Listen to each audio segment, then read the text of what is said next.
It felt like Jericho was shaping up to be a truly special new series during the 7th gen. With Clive Barker serving as producer, this first-person shooter made its presence felt through disturbing imagery, a tactical spin on the genre, and horrific monsters.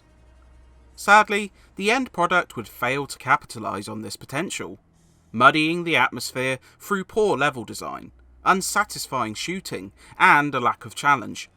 When this mixes with uneasy storytelling and an anticlimactic finale, the only thing truly terrifying about this horror shooter is just how much of a missed opportunity it was.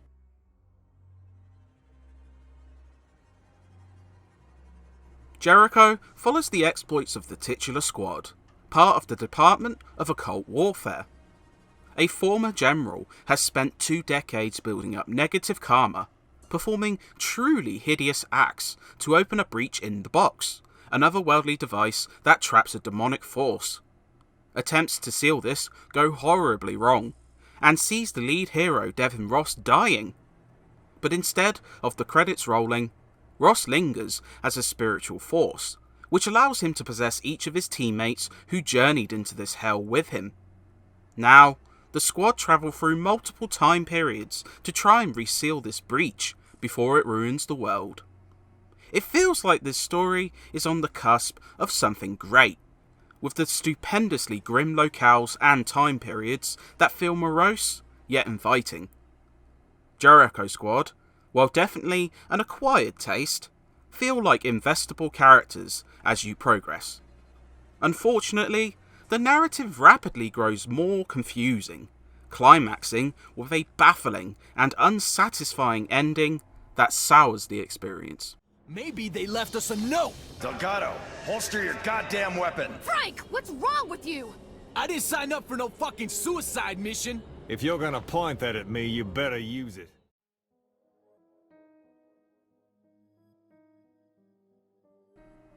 This wasted potential also translates to the gameplay.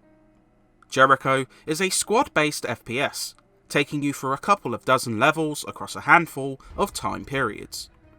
After the first few levels, you take Ross's ethereal form, which allows you to freely switch between each of Alpha and Omega's squad members. These characters each have unique weapons and abilities, ranging from Rawling's healing skills and dual-wield magnums, to Church's sword gun combo and bloodletting powers. Switching is one of the game's strengths, proving pretty seamless and allowing you to either swap through a submenu or by aiming and clicking at one of your allies. The problem is, once you let AI control the squad, they are prone to dying quickly and doing little damage to the baddies you fight. These creatures aren't much smarter, getting stuck and lacking tactical nuance. A loose set of squad commands lets you move Team Jericho, but they don't work effectively all that often. The shooting itself feels uneasy, sometimes lacking the refinement needed to pop off clean shots, no matter which character you use.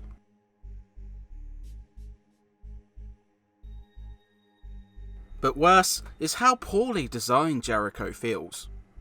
Levels are obnoxiously cramped, compounding the aforementioned issues with AI. It genuinely feels like you can count the number of spacious scenes on one hand, and while closer encounters can add tension to the game, it mostly sees goons funneling down narrow paths rather than potential scares. Despite all these issues, it feels like the game is easy on the whole, even on the hardest difficulty setting. Having several chances to jump between characters upon being downed certainly helps, and replenishing ammo and special gear upon each checkpoint reduces the tension tenfold. A couple of highlights do appear at points, including a battle in a large gladiatorial arena which feels spacious and experimental. But more often than not, you feel restricted and underwhelmed by Jericho's repetitive, inflexible, and unsatisfying shooting. While the game may take close to 10 hours to polish off, some may struggle to make it that far.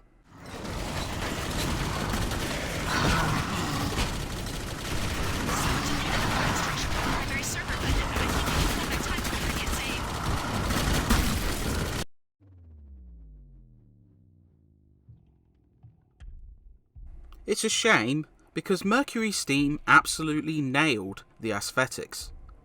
The creepy visuals benefit from grim lighting, gruesome monster designs, and unsettling scenes which can genuinely turn your stomach.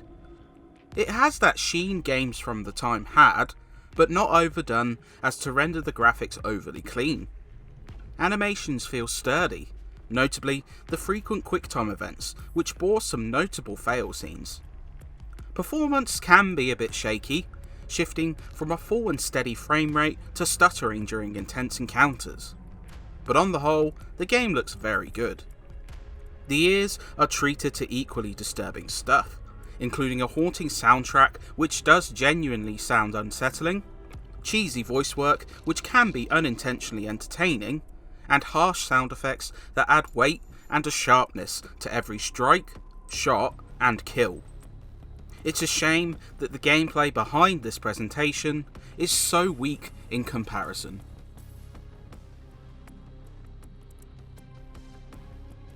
Sadly, Clive Barker's planned trilogy would fade away after this debut game, and it's clear to see why. Jericho has some interesting ideas and appealing aspects, but these are buried under frustrating design, weak squad mechanics, and an absurdly strung story.